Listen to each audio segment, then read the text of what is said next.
Hi, this is Jim Maxwell from Johnson & Boston again, and I'm the co-director of the Delta Center for a Thriving Safety Net, which is a major Robert Wood Johnson Foundation program to support and provide technical assistance to state primary care and behavioral health associations in an effort to build a stronger safety net in ambulatory care settings.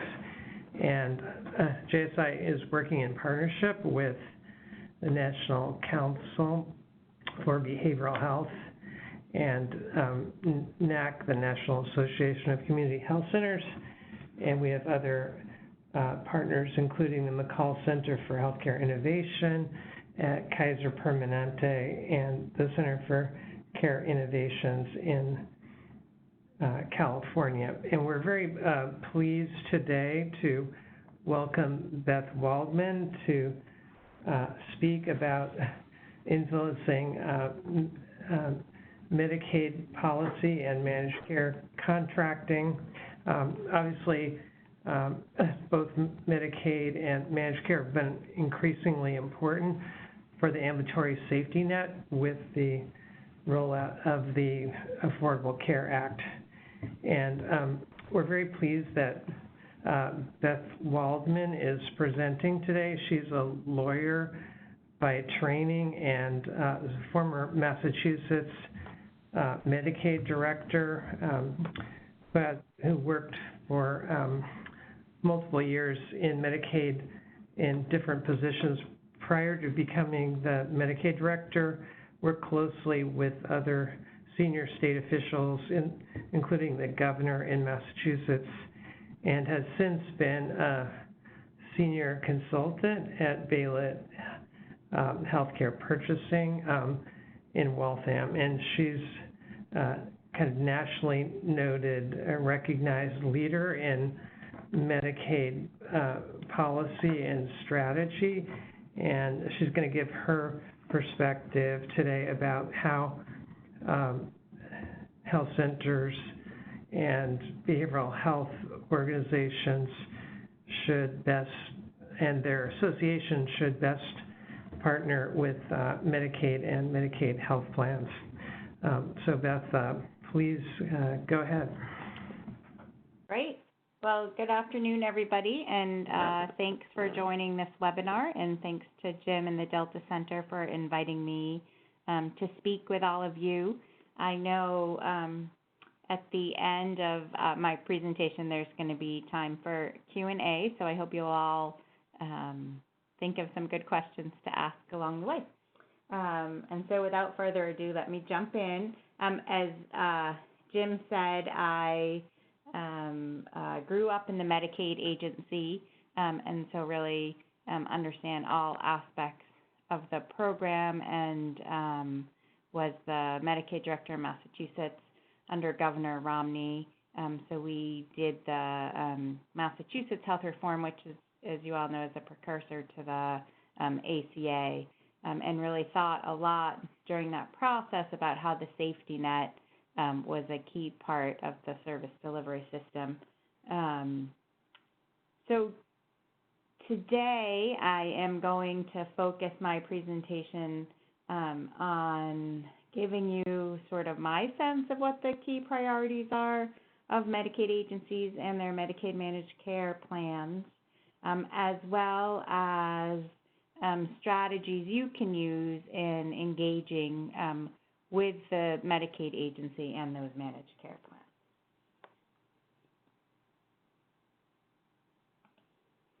plans. So some obvious observations about the Medicaid program: it is one of the biggest expenditures in every state budget.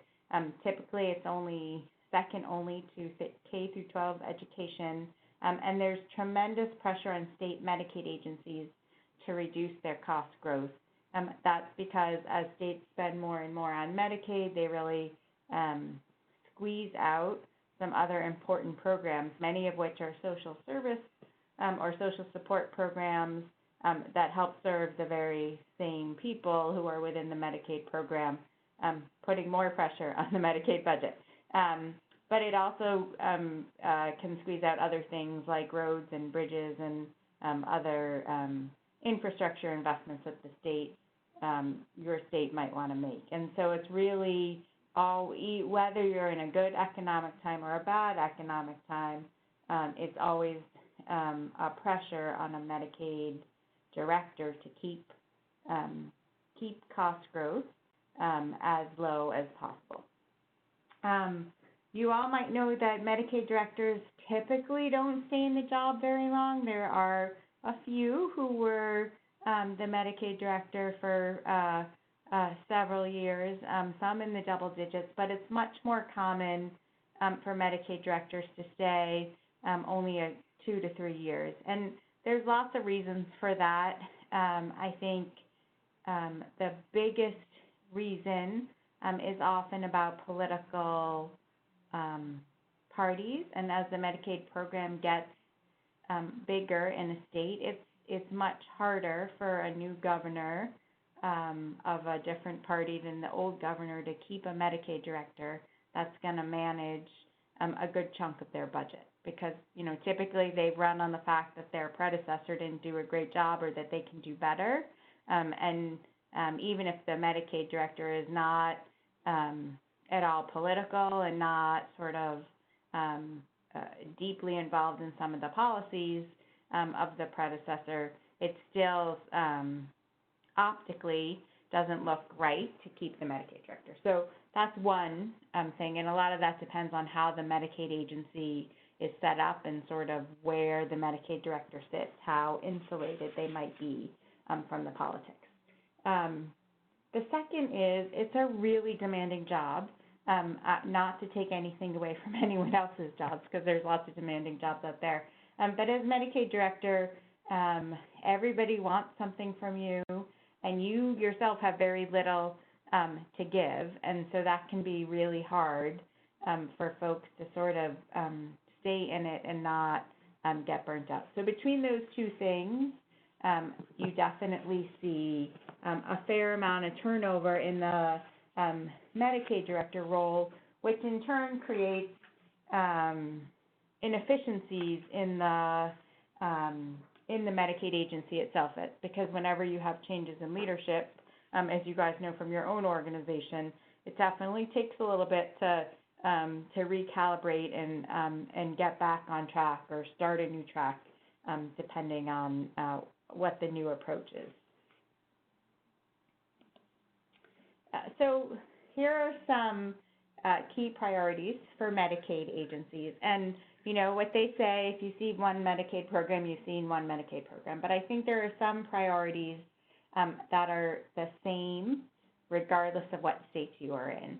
And these 4 are not in any particular order, but stay within budget, reduce your cost growth, keep your trains running. And by that I mean, be able to pay your claims, make sure that beneficiaries can be determined eligible or ineligible for services, do sort of the underlying things that you need to do, and stay out of the news, right? Nobody wants a bad news story from their Medicaid program.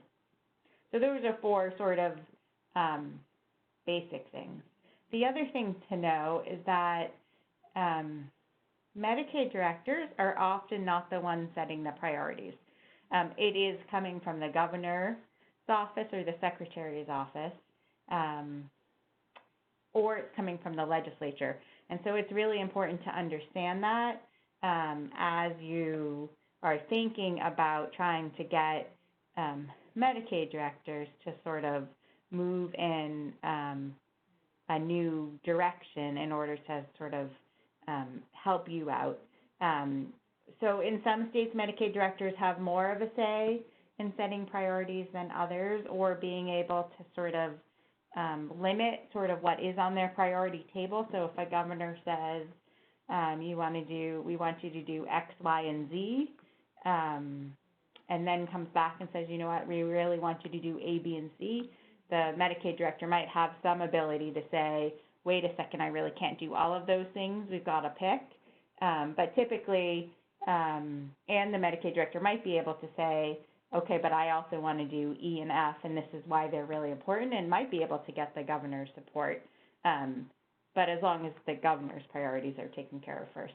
And then with legislative mandates, if there's something that's written into a state law that has to be done, or a task force that has to happen, or a study, or a benefit change, or whatever the case might be, that is something that that takes resources and attention away from other priorities that a state Medicaid program might focus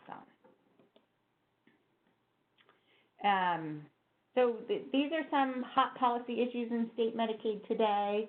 I feel like they've been generally the same for the past couple of years across the country. There is a lot of focus, as you all know, on the opioid crisis, and I think we're starting to see some positive impact from all of that focus.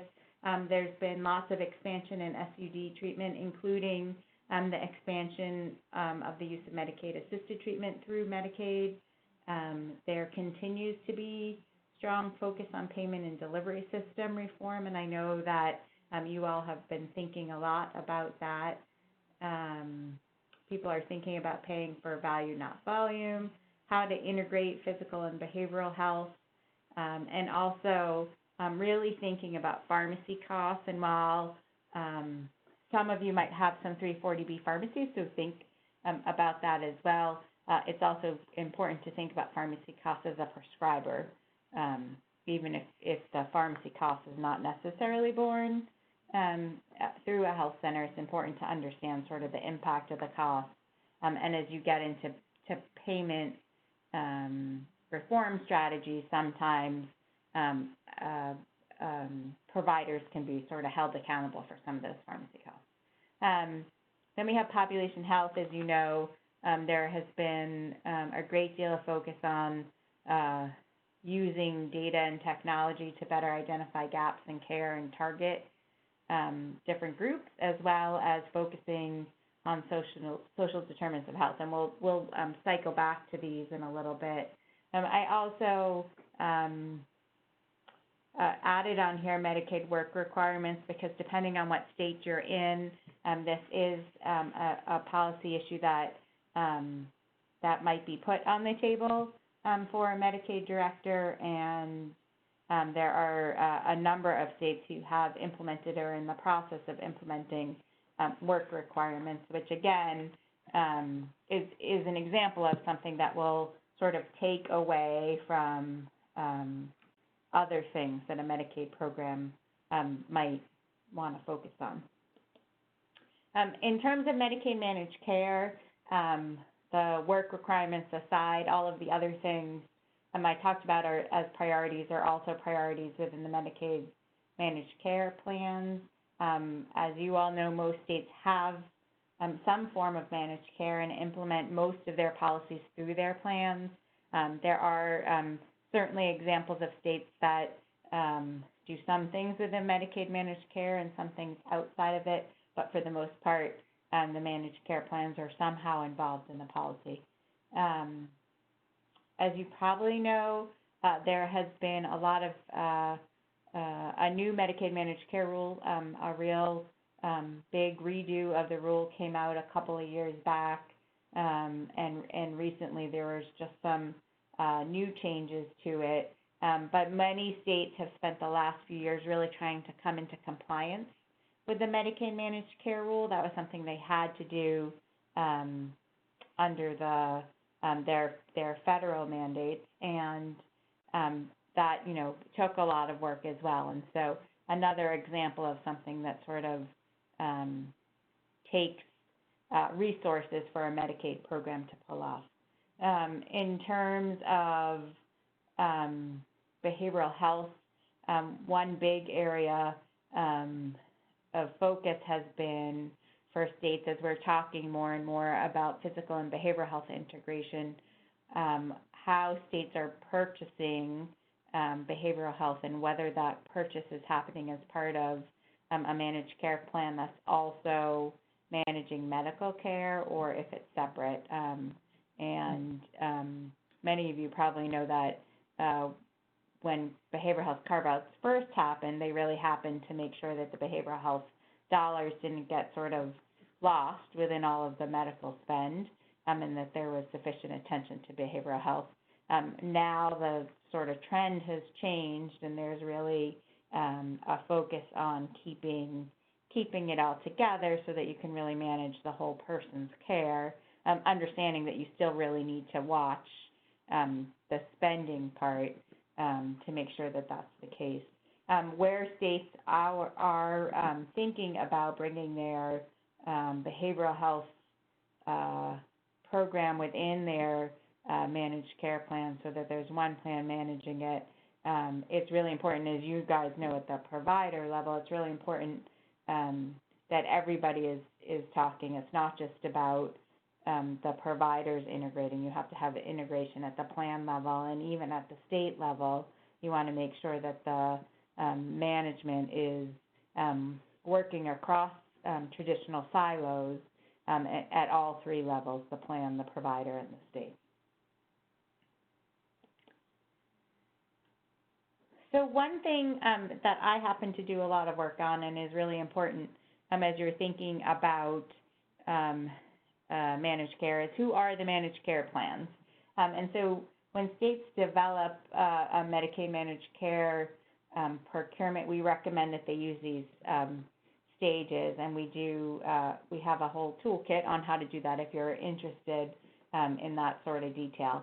But I like to show the slide to describe that the process of developing managed care contracts and policies is ongoing. It really never stops. So when you first start to do a Medicaid managed care procurement, you're really thinking to start with some strategic planning. What do you want your contracts to have? What do you want to require of your managed care plans? Where are things working and not working today that we can fix going forward?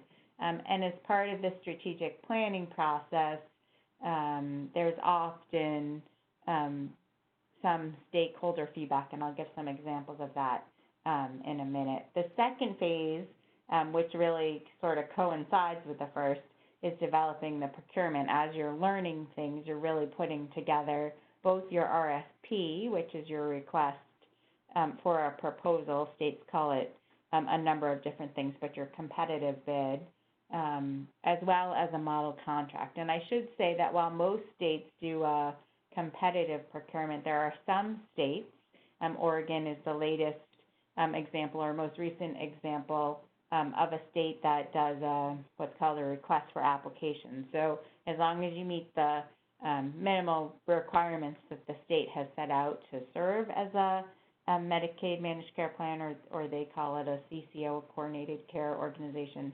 then you can participate. So it's not like the state says we're only going to take 3 plans and people are competing to be those 3 plans. So that can be a little bit different, but the approach is still going to be the same. And when you get to bidder selection, though, in those processes, they'll take everybody who's qualified as opposed to limiting it. The bidder selection process, it takes, you want to make sure your bidders have enough time to thoughtfully respond so that you can really differentiate between their responses. And states often need a long time to review proposals. And there's, that's a really, it can be frustrating waiting for states to make a decision, but it's really important for states to be thoughtful in the process, to make sure that the reviewers have enough time to review each of the bids. And so, for example, a bid is, could be somewhere between 100 and 200 pages plus attachments. And if you're a state that has, 6 or 7 bidders, that's a lot of reading to do and comprehending of the differences within the bids in order to pick a plan through a solid process that's fair to everyone. So then once you get through the bidder selection process, then you're going to contract with your plans, And while you're contracting with your plans, you have ongoing contract management that doesn't stop. And this is really a continuous circle, because once the contract is over, you go back to phase one and do some more strategic planning in order to do another procurement. And depending on the state, procurements are typically 4 to 5 years, with some options for renewals before you get to a brand new contracting cycle. So in terms of influencing managed care procurements, as I mentioned, during phase one, the strategic planning section, states often seek significant stakeholder feedback in advance of releasing their procurement. A lot of states might provide an overview of what they're planning to do and obtain feedback on priority areas. An example is Louisiana, who is in the process of selecting a bidder now for their managed care plans, but they released an RFI or a white paper prior to their procurement, and they also, as part of that, in conjunction with it, held listening sessions across the state to hear from providers and beneficiaries about what were barriers, where there were issues that they'd like to see addressed, to hear about some innovative ideas. There are some states that release draft procurements before final procurements are released. Typically that it could be a draft contract with some very basic questions, or it could be some more details, and it gives you a chance to sort of provide some feedback if there's something that's of concern. But once the state does this and the bids go out, your ability to influence the procurement is limited, because you don't want to void the entire process by creating a potential for a conflict or a perception of a conflict. In some cases, I have seen states include providers or consumer representatives on their review committees, and this can be helpful. It can be really overwhelming for providers and consumers to commit that kind of time to the procurement reviews. And in some cases, I've also seen states specifically ask plans to submit references from either providers or consumers. So something that you might be interested in asking your state to do when they're doing a procurement. You've probably seen in the news there have been increasing numbers of protests to Medicaid managed care bids and selections, and it seems like every time there's a bid, there is a protest, and I think that's not because the procurements have changed very much, or the way states are reviewing them have changed, but I think Medicaid is just such a big business now, and states are really, plans are really trying to get into multiple states, and their numbers of lives really matter, and so when they don't win, they feel like it's worth their while to protest and maybe to get a changed result. So that's not always the case, but in a number of states you have seen more plans sort of get in based on protests, and so we see more of that and expect that to continue as a trend going forward. Once there is a contract and a selected bidder, it doesn't mean that your ability to influence what Medicaid managed care plans do has ended. States routinely amend their managed care contracts. Usually it's at least once a year, because there are annual updates to rates, and there's often updates or modifications to performance measures. There can also be other policy changes that are included within the amendment, as long as the scope is within the initial procurement. So, for example, if, depending on how a state writes a procurement, say the developmentally disabled population is excluded from a managed care setting, if a state wants to add them in, they could potentially do that as long as within the language of the RFP they had said that the state might reconsider it going forward. If it just says that that population is excluded, then adding them in might not be a viable option without doing a new procurement, because it changes the scope of what the procurement was. But there's, states really try to work to make it, make their procurements as broad as possible so that they don't face that.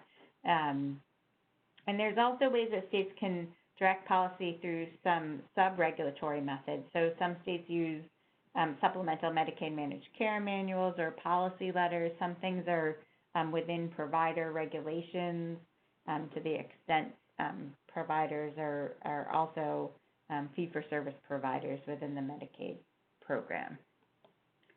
So I'm going to pivot a little bit to considering how to frame your priorities so that they align with the state priorities.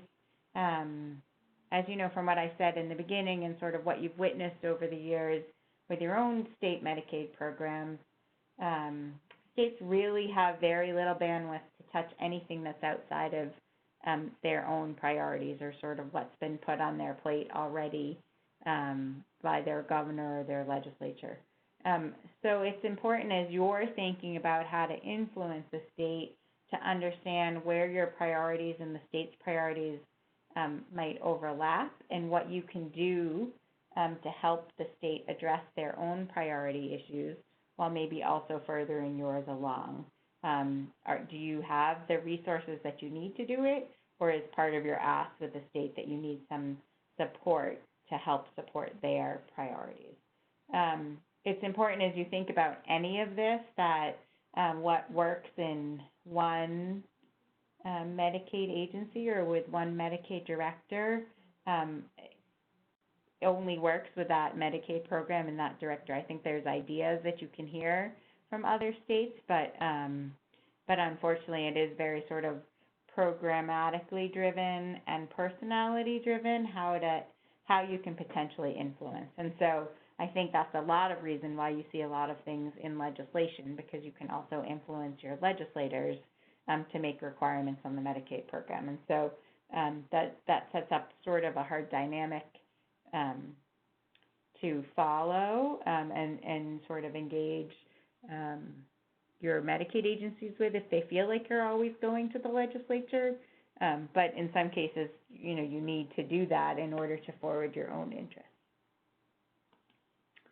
I had mentioned earlier that states are really focused on both behavioral health and social determinants of health, and I think this is a place where we have really seen both FQHCs and CMHCs be at the forefront of efforts across the state. So an example in Massachusetts around the opioid crisis is that you have many FQHCs that function as office-based opioid treatment centers and have really expanded access to medication-assisted treatment for the Medicaid population in the state. So that's sort of one example of how FQHCs have played an important role for the state in being willing to be part of this expansion, and also sort of being able to support themselves by getting some funds to help support them put this infrastructure forward. They're also really important in terms of strengthening the behavioral health system. This partnership of the Delta Center between the FQHC and CMHC associations is a really good example of ways to strengthen the health system by having providers sort of work in support of each other. We know sort of across the country we've seen lots more FQHCs increasing the amount of behavioral health services they're providing to the mild and moderately individuals in need of mild to moderate support. And FQHCs really are pretty key to state activities that are focused on the integration of the behavioral health and the physical health services. In part, this is because they can provide it, if they are providing it, they can provide it in one setting and have been working closely with states to try to really reduce some of the barriers to doing that. And we also see from the CMHC side some increase in CMHCs partnering with FQHCs or otherwise providing some primary care to their membership who really are going to the CMHC for most of their care. We also see a lot of work around social determinants of health, and I think states are really in various phases of understanding what they want to do and what they think they want to do. I think this is a place that really plays to the FQHC strengths. This is your experience right out there. You have been serving this population when they have insurance and when they don't, and you really, I think, better than any provider understand the social determinants of health and how addressing some of those determinants can really help improve somebody's health, or at least their ability to focus on their health in a way that, if you don't know where your next meal's coming from or when your electricity is going to be turned on, it's hard to worry about some longer-term effects to your health care. So to me, this seems like a great opportunity for FQHCs to really show the state how you can and should be integrally involved in whatever activity or initiative the state is coming up with in order to address social determinants of health. And I think you can really help influence what that initiative is based on the learning you have from all of your experience.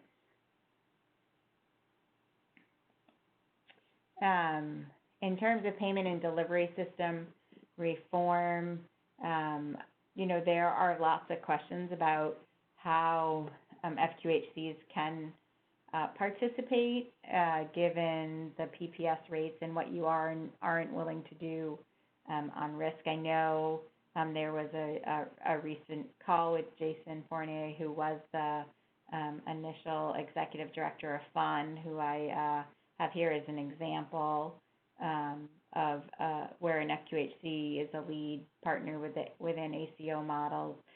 Minnesota is not the only example, though. In Rhode Island, they have accountable entities, the majority of which are FQHC based, and in Rhode Island, the real focus there is on integrating the primary care, the behavioral health, and the social determinants through this accountable entity. And in Massachusetts, there's an example of an ACO called the Community Care Cooperative, which is similar to FUN in how it is integrated together. And there's other ACOs in Massachusetts that have FQHCs as leads. So certainly states and FQHCs across the country have been at the forefront of this. And I know you all know about Oregon's efforts to have a global budget with financial risk that some of their FQHCs have decided to participate in. So there really is a role. I think it is important for the associations and the providers to sort of understand where states are coming from when thinking about their ask. States, have flexibility in some places, and some places they don't. They also have perceptions about certain things, particularly rates, and depending on what state you're in, different Medicaid programs have different feelings about health centers and the rates they're paid based on the PPS and how that compares to other primary care providers in the state. And so it's important for you all to understand the full context of that when you're going in and talking about how you can help address some of these issues around behavioral health and social determinants, or participating in payment and delivery system reform.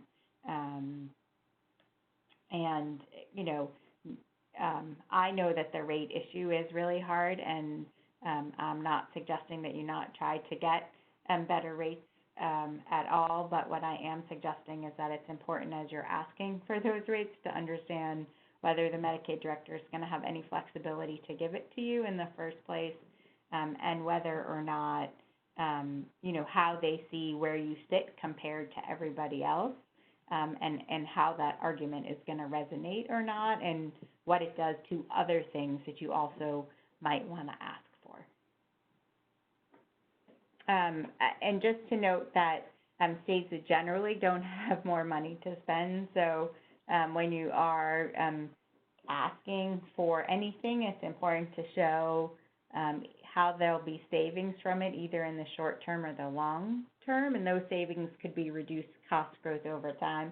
Doesn't have to be sort of overall, a real sort of ROI necessarily, or how it improves quality. If it's just the quality without the cost, it really will need to be a pretty significant increase in quality, I think, for a state to be able to act just on that alone. And so that makes that sort of a hard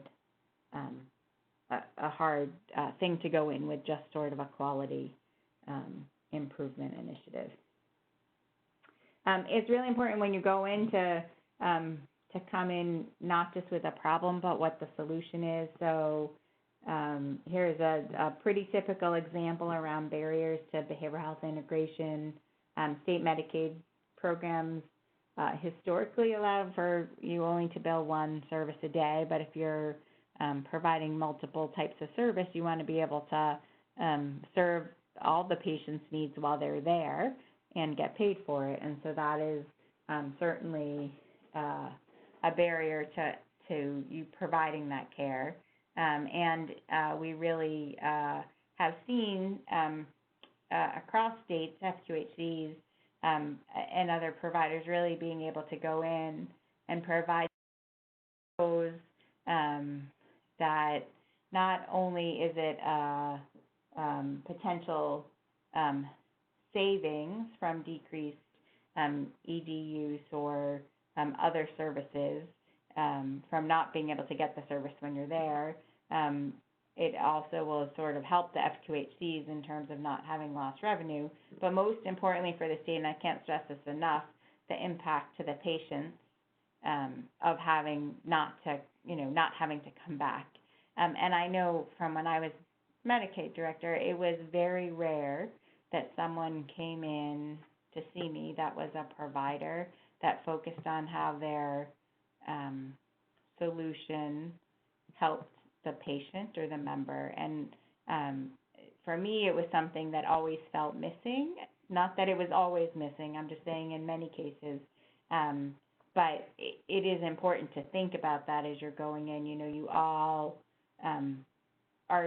everybody is working to serve these members. That's the same mission between the health centers and the states.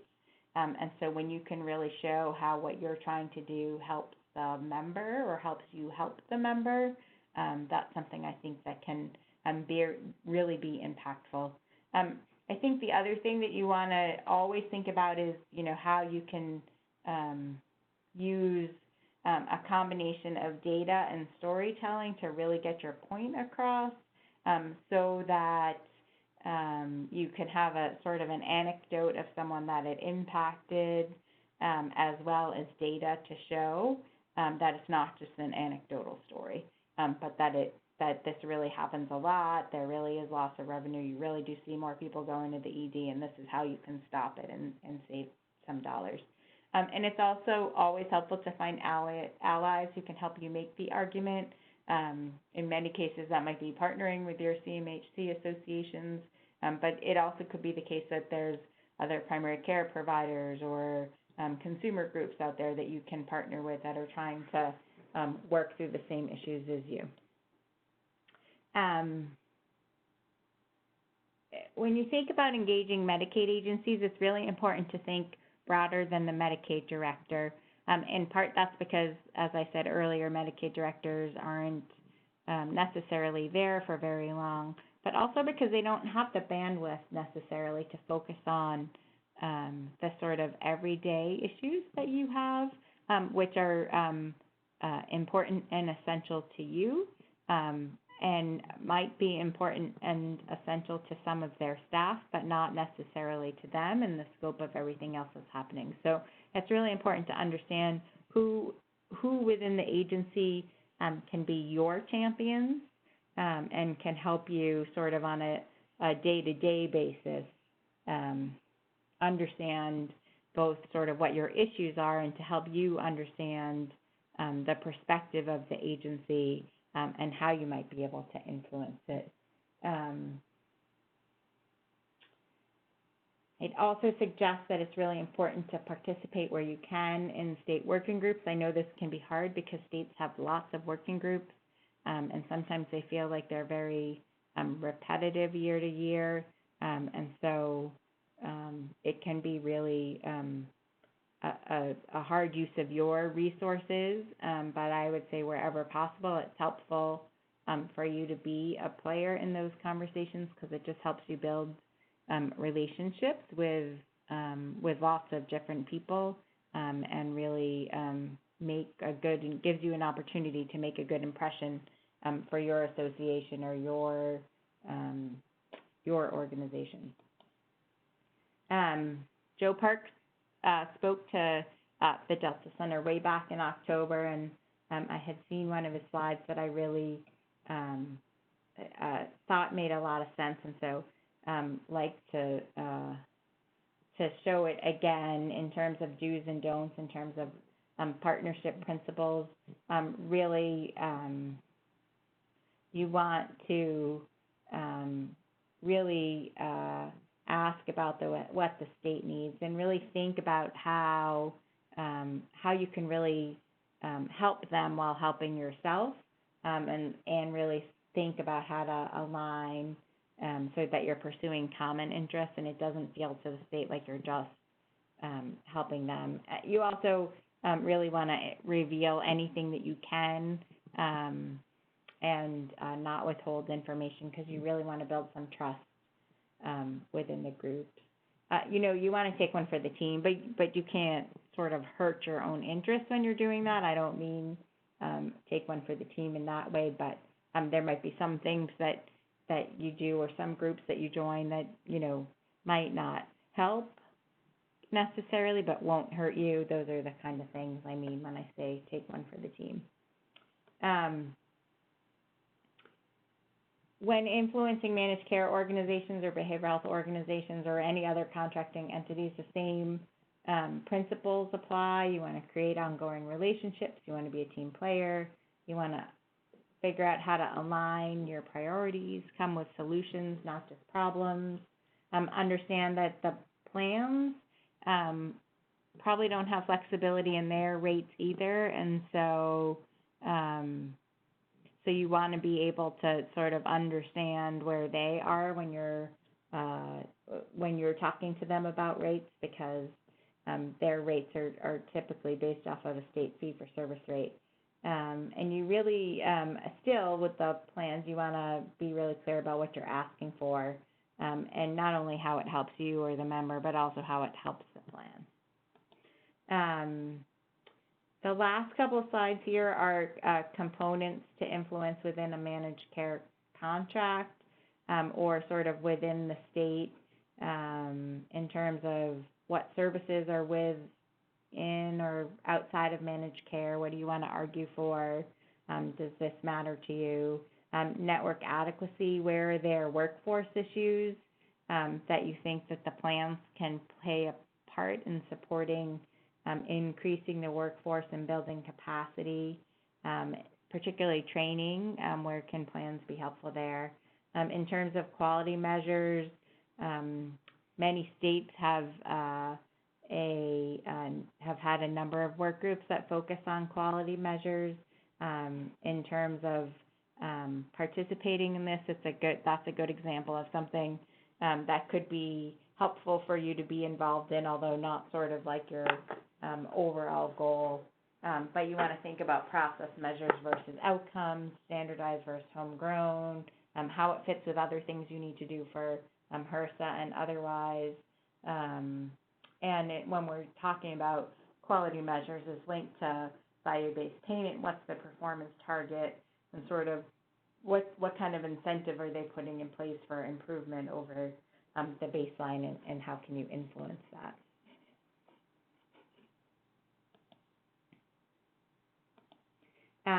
In terms of data, really want to understand what kind of data will be made available to providers generally, not just behavioral health providers. Sorry about that on the slide. How to address privacy concerns, which again, is sort of beyond behavioral health providers, but really shows up mostly for behavioral health providers.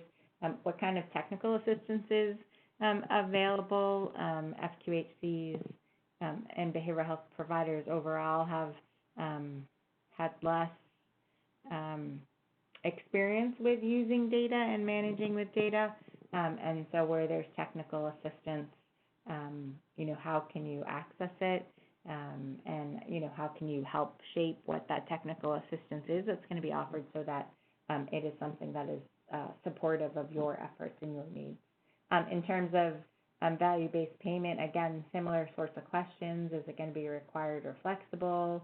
How would behavioral health providers be involved? What's included within the total cost of care? I alluded to this earlier with the pharmacy costs. How is value defined? What's the quality linkage?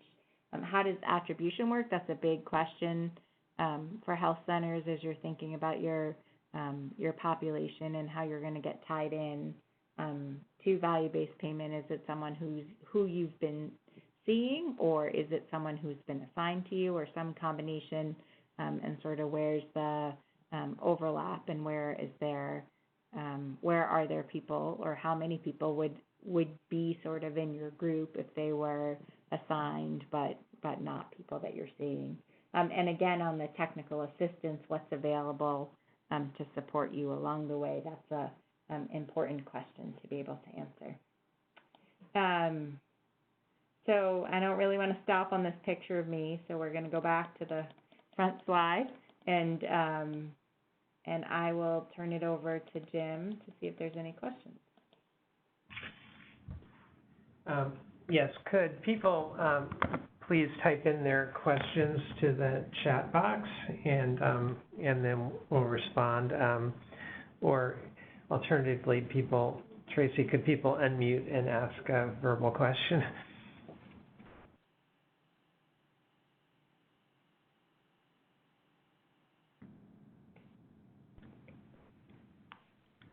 Hi, all. I think it may be a bit difficult to unmute. To access the chat box, if you hover over the bottom of your screen, the fifth icon from the left is a little speech bubble, and you can type in questions there. I've seen a couple of slides, a couple of questions asking if slides will be available post-webinar. Yes, they will. We'll go ahead and put those on the Delta Center website, and we'll ensure to send them out to all attendees.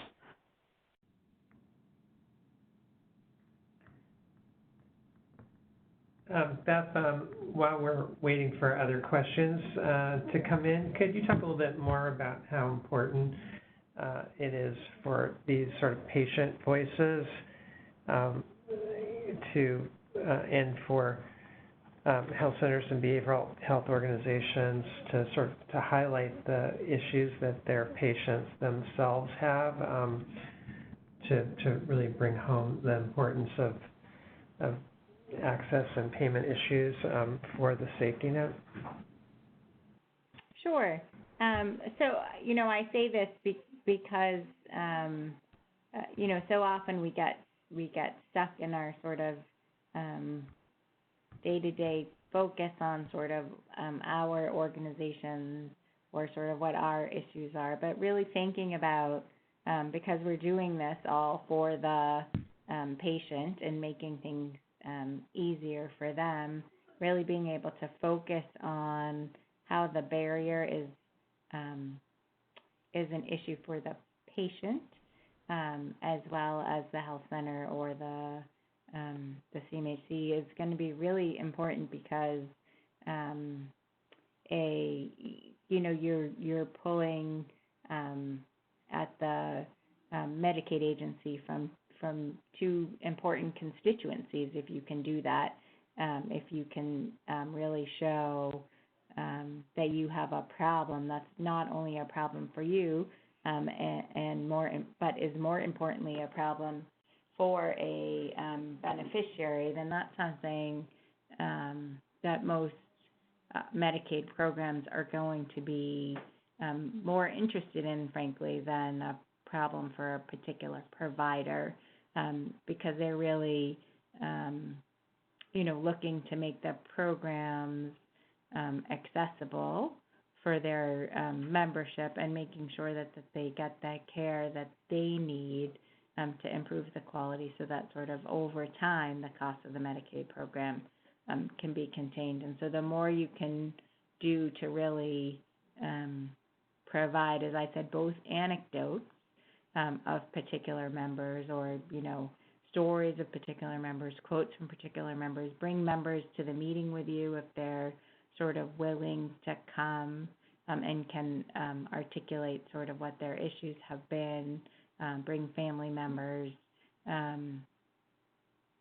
think that really can be a much more sort of lasting impact for people within the Medicaid agency who then are, sort of running from meeting to meeting. You want them to be thinking about what you said at the end of the day and when they get up the next morning, and how they can solve that problem. And they're more likely to want to do that if it's something that is going to be beneficial to a member. Beth, great, thanks. We have a very specific question for one of our audience that I'd like to read you. And if other people are thinking about, like, what are the challenges they're having working with Medicaid, and you want to get Beth's quick advice, you can either send the questions now or later, and we'll attempt to get them answered. So the question we have is, our Medicaid authority under budgeted for our value-based APM pilot and is reluctant to return to the legislature to ask for the additional dollars needed to pay the FQHCs per the MOU. In light of your presentation, how might we best work with the Medicaid authority without disadvantaging the health centers who entered into a good faith agreement with the Medicaid authority? Yeah, that's a tough one, and I'm not so sure that in the next couple of minutes we can get to an answer. But I would be happy to talk offline to whichever association sent that in, and my email is within the slides that are going to be posted. So feel free to reach out. I mean, I would say that the typically state Medicaid agencies, whether it's in a contract with a managed care organization or in a contract with a provider, will leave itself some out language based on sort of the availability of funds. I do think that it is important to try to think with the state Medicaid program, how you can come to some sort of arrangement where there's some way to sort of settle in the middle, maybe not everything you thought you were going to be able to get, but more than what they say, based on sort of the under budgeting or some ability to get that back in a future year. I think it's important for you all to be able to sort of to talk frankly with the Medicaid agency and respectfully about, your need to sort of be able to trust that, when you enter into these sort of agreements, that you're going to get the dollars that they should, and that you understand that it wasn't sort of purposeful that they under budgeted, but sort of given that's the case, to sort of work together to come up with solutions. I would hope that the agency is not just saying, oh, that's too bad, we came in low and we can't do anything about it. Usually there's something they can do about it. There's some dollars from somewhere they should be able to get. So again, I'm happy to talk offline about that question.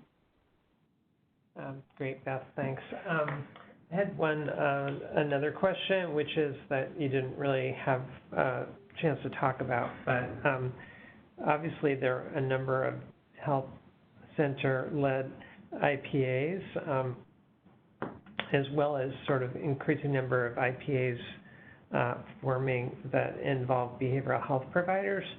I was wondering, like how important, if you could talk about what you think, how important are these health center-led IPAs to developing better contracts with managed care plans, and kind of what are your recommendations for health centers about forming, leading, or participating in various kinds of IPAs? Sure. Well, I think that I think IPAs can be very useful tools. But before you jump to a solution, you should be thinking about what the issues are that you're trying to solve, and whether or not, and how you need to work together as a group of FQHCs in order to solve that issue. Typically IPAs can help with things like centralized billing, and they can help with managing your data, and they can help with managing sort of some quality and negotiating your contracts. To be honest, though, with Medicaid agencies, and Medicaid plans, you probably have limited ability to sort of improve your contracts. And so if you need an IPA to help with sort of implementing what you would sort of do as a group organization, then that makes sense to me. But I really think before you jump to we need to be an IPA, you need to first figure out what the problem is. You know what I mean? I wouldn't just go to the solution. Yeah. Beth, thank you so much for such an informative webinar. And if members of the audience have additional questions, please email them to Beth's contact or to the Delta Center. And this is one of a series of continuing webinars and podcasts, and you can visit the Delta Center website for more information on future events. So thank you again, Beth. Terrific job, and the audience for listening to Beth's insights about the state, working with state Medicaid agencies. Have a great afternoon, everyone. Thank you.